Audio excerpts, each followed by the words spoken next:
Hey, listen up. You ever wonder why they hit you up out of the blue? Like, out of nowhere. Boom, there it is. Hey, how have you been? It's the kind of message that stops you cold, right? Makes your heart skip, your brain spin. Why now? What's their game? Don't play it off. You know that message brings a whole storm of emotions. Maybe it's a mix of excitement, fear, curiosity, even hope. But let me tell you this. This moment isn't about them. It's about you. This is the part where most people screw up. They think it's a sign, a second chance, a fate thing. Nah, forget that. What's happening here is a test. Yeah, a test of what you've built since they walked away. Think about it. How far have you come? What did you learn? Did you grow? Or are you still stuck in the same loops? And here's the hook. This isn't just about them reaching out.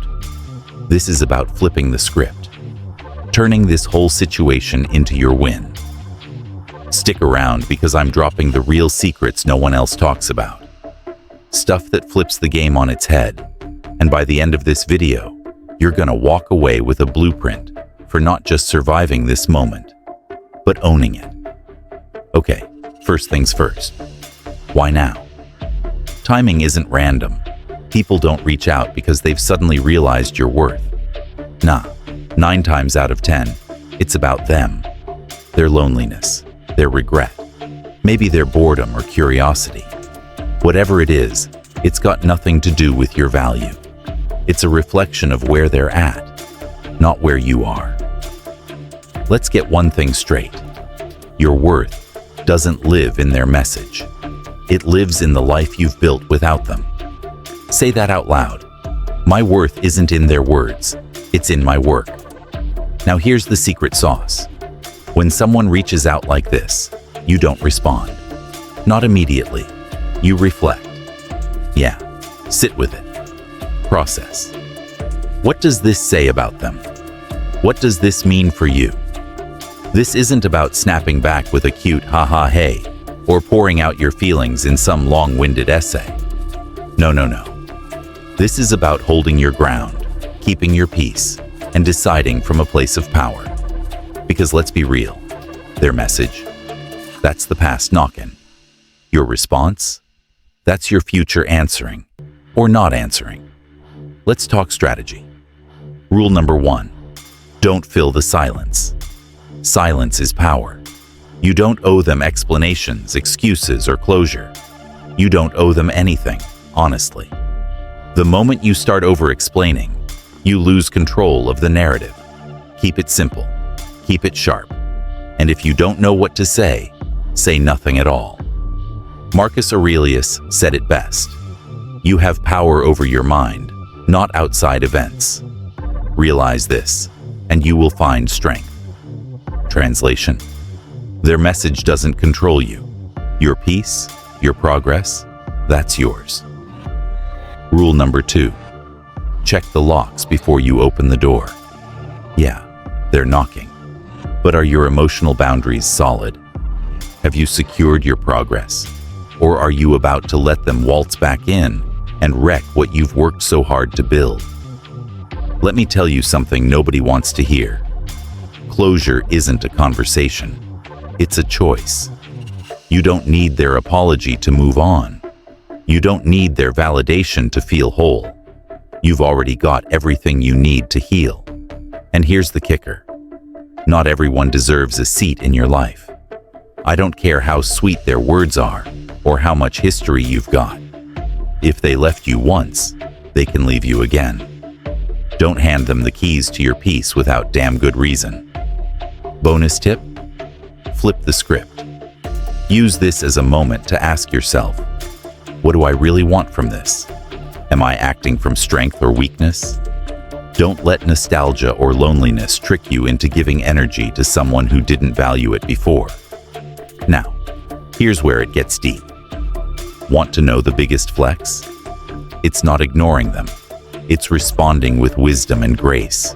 It's showing them and yourself that you've outgrown the games, the drama, and the old version of you. that tolerated less than you deserve.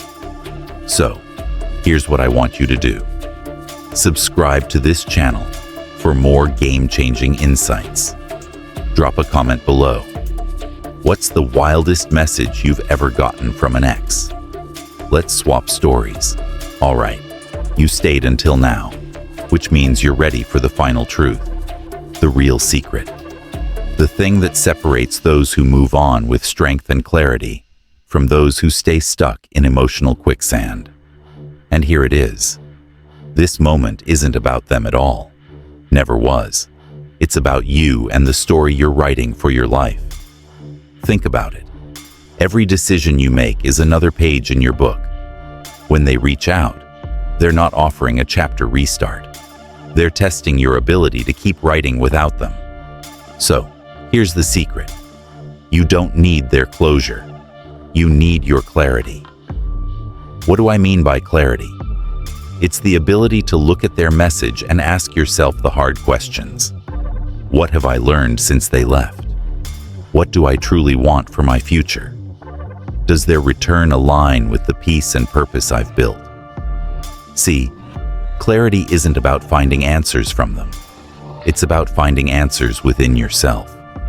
And here's the kicker. You already have them. You just have to trust what you've learned and honor the growth you've fought for. Bonus secret number 1. Their message is a distraction. Yeah, you heard me. A distraction. Not always intentionally. Sometimes it's just their messy emotions spilling over. But here's the thing. When someone from your past suddenly pops back in, it's like a pop quiz for your focus. Ask yourself this.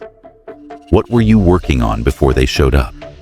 What goal, dream, or project had your attention? Because I guarantee their message is trying to pull you away from that, from your grind, from your progress. Here's what you do. Pause, refocus, and double down on you. Instead of giving energy to their message, give energy to your momentum. Because let's be real, their words aren't going to pay your bills, hit your goals, or heal your heart. Only you can do that. Let me hit you with some wisdom. You don't have to respond to every knock at the door. You're allowed to leave some messages unanswered. Silence is an answer, and sometimes it's the most powerful one. Bonus secret number 2. Your response is your power. Here's where most people slip up. They think the power is in whether or not the other person comes back. Wrong. The power is in how you choose to respond. Because your response isn't about them. It's about protecting your peace and preserving your progress. Here's how you do it. Stay neutral. No over-the-top excitement. No bitterness. Just calm, composed clarity. Keep your response simple if you choose to respond at all. Hold your standards. If you've built a better life without them, don't let them back in unless they align with your growth. Standards aren't walls, they're filters. Use them. Remember your why. Why did you move on? Why did they leave your life? Keep that perspective front and center. Let's wrap this up. Here's the ultimate takeaway. When someone from your past reaches out, it's not a sign to rewind. It's a sign to reflect, to recognize how far you've come and decide whether they have a place in the life you're building. Their message, that's the past knocking. But your future, that's yours to protect, yours to create, yours to own. And here's the final truth. The best way to respond to the past is to build a future so bright, so unshakable, that the past has no place in it. If this hit home for you, smash that like button and share this with someone who needs to hear it. Subscribe for more real talk that's going to change the way you see yourself and your life. And remember, you're not just writing a story, you're writing a legacy. Don't let anyone from your past hold the pen. This is your moment. Own it. and I'll see you in the